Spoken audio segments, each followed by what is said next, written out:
Добрый день! Мы продолжаем обсуждение права в контексте цивилизационных институтов.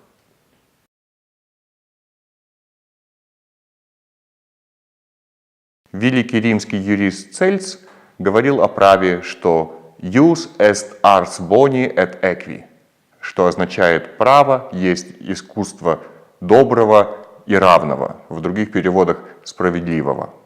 Очень верно и очень поэтично. В англосаксонской правовой традиции очень сильно влияние социологического подхода.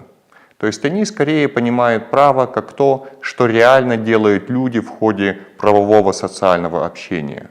То, как нормы реально воплощаются в жизнь. Английский или американский юрист, скорее всего, будет убежден, что право – это то, что решил судья. А законы, правовые обычаи, другие формальные источники права – это только вспомогательный материал. С этим трудно не согласиться, потому что право, конечно, рассчитано на конкретное применение. Великий Петрожицкий считал, что людям свойственно чувство справедливости, правовые эмоции. И право является только формальным общественным выражением этих правовых эмоций.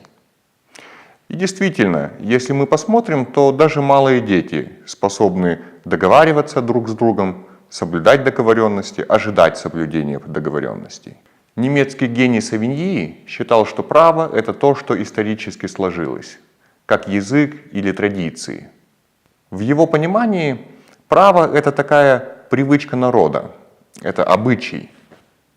И в чем-то он тоже был прав. Например, эту лекцию мы начали с примера правового обычая, причем не простого, а конституционного правового обычая.